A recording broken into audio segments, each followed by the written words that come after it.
রায়গঞ্জ শহরে রাজ্য সরকারের যুবসাথী প্রকল্পের শুভ সূচনা হতে চলেছে 15 ফেব্রুয়ারির রবিবার থেকে। বেকার যুবক যুবতীদের আর্থিক সহায়তা প্রদানের লক্ষ্যে এই প্রকল্পের আওতায় আবেদন প্রক্রিয়া শুরু হবে ওই দিন থেকেই এবং চলবে 26 ফেব্রুয়ারি পর্যন্ত। জানা গিয়েছে প্রতিদিন সকাল 10টা থেকে বিকেল 5টা পর্যন্ত রায়গঞ্জ স্টেডিয়ামে বিশেষ ক্যাম্পের আয়োজন করা হবে। এই ক্যাম্পে উপস্থিত হয়ে যোগ্য বেকার যুবক ও যুবতীরা নির্দিষ্ট ফর্ম পূরণ করে আবেদন জানাতে পারবেন। প্রকল্পের অন্তর্ভুক্ত উপভোক্তারা মাসিক 1500 টাকা করে ভাতা পাবেন বলে পৌরসভা সূত্রে খবর। এই কর্মসূচি সুষ্ঠুভাবে পরিচালনার লক্ষ্যে শনিবার রায়গঞ্জ পৌরসভাতে পুলিশ প্রশাসনের সঙ্গে একটি গুরুত্বপূর্ণ বৈঠক অনুষ্ঠিত হয়।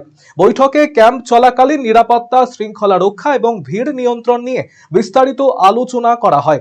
পৌর কর্তৃপক্ষের পক্ষ থেকে জানানো হয়েছে যাতে আবেদনকারীরা নির্দিষ্ট ফর্ম পূরণ করতে পারেন এবং যাতে কোনো রকম বিশৃঙ্খলার সৃষ্টি না হয় সে সমস্ত রকম বিষয়ে প্রস্তুতি নেওয়া হয়েছে।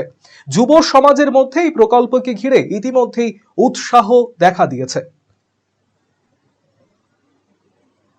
মাধ্যমিক বোর্ড থাকতে পারে। জরুরি ভিত্তিতে আমরা আজকে বৈঠক করলাম।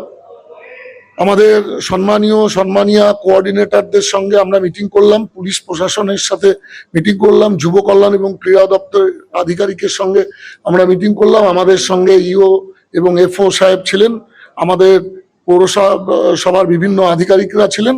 তাদের সঙ্গে আমরা মিটিং করে ঠিক করলাম যে আগামীকাল 15 তারিখ থেকে 26 ফেব্রুয়ারি পর্যন্ত মাননীয় মুখ্যমন্ত্রী মমতা বন্দ্যোপাধ্যায়ের বিশেষ প্রকল্প আরো একটি যুগান্তকারী সিদ্ধান্তে যুব সাথী প্রকল্পের মধ্যে দিয়ে এই বাংলার যুবক যুবতীরা যে সাহায্য পেতে চলেছেন সেটা হলো মাধ্যমিক পাস উত্তীর্ণ বা সমতুল্য পরীক্ষায় পাশ করা ছেলেমেয়েরা, তারা 21 বছর বয়স থেকে 40 বছর বয়স পর্যন্ত তারা মাসিক 1500 টাকা করে পাবেন।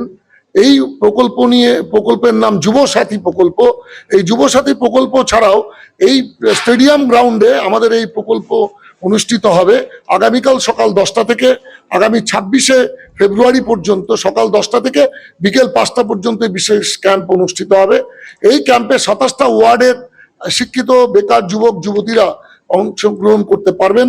তাদের রেজিস্ট্রেশন হবে, তাদেরকে আমাদের বিনামূল্যে ফর্ম বিতরণ করা হবে এবং সেই ফর্মের মধ্যে তারা আধার কার্ড, তারা তাদের মাধ্যমিকের অ্যাডমিট কার্ড এবং মার্কশিট এর জেরক্স কপি এবং তাদের নিজস্ব সেলফ অ্যাটাস্টেড কপি তারা দেবেন এবং তার সঙ্গে ব্যাংক অ্যাকাউন্টের প্রথম পাতার জেরক্স দেবেন আর 2 কপি ছবি দিবেন। সুগন্ধি বাসমতি ভাতের মাঝে নানান উপকরণ, স্বাস্থ্যকর পরিষ্কার পরিচ্ছন্ন পরিবেশে তৈরি ম্যারিনেট করা মশলাদার মাটন এবং চিকেন বিরিয়ানি খেতে আপনাকে আসতেই হবে রায়গঞ্জের কলকাতা বিরিয়ানি দাদা বৌদিতে। শহরের সেরা মানের বিরিয়ানি খাদ্য রসিকদের তৃপ্তি মেটাতে হাজির দাদা বৌদি। রায়গঞ্জের প্রাণকেন্দ্র মোহনবাটি এলাকায় রায়গঞ্জ জেলা আদালতের প্রবেশদ্বারের কাছে সুস্বাদু মুখরোচক স্বাদে গন্ধে অতুলনীয় বিরিয়ানি পেয়ে যাবেন সারাদিন। তাই রায়গঞ্জ শহরে বিরিয়ানির এখন সেরা ঠিকানা কলকাতা বিরিয়ানি দাদা বৌদি। কলকাতা বিরিয়ানি দাদা বৌদি, মোহনবাটি, রায়গঞ্জ, উত্তর দিনাজপুর। Phone number 6204774768। কলকাতার RGM Ayurvedic medical college and হাসপাতালের medical officer doctor Somnath Dutta এখন নিয়মিত রোগী দেখছেন রবিবার, সোমবার এবং মঙ্গলবার। দীর্ঘদিনের হাঁটু, কোমর, গাঁট ব্যথা, নার্ভের সমস্যা, পেটের সমস্যা, যৌন সমস্যা ও মানসিক সমস্যা সমাধানের নির্ভরযোগ্য প্রতিষ্ঠান রায়গঞ্জ স্কুল রোডের লোকনাথ আয়ুর্বেদিক ঔষধালয় ও রায়গঞ্জ LIC মোড়ের লোকনাথ আয়ুর্বেদ চিকিৎসালয়। এখানে স্বর্ণপ্রাশন, কাপিং থেরাপি, লিচ থেরাপি ও পঞ্চকর্মার মাধ্যমে চিকিৎসা করা হয়। তাই নাম লেখাতে আজই যোগাযোগ করুন 9434966017 এবং 9153958198।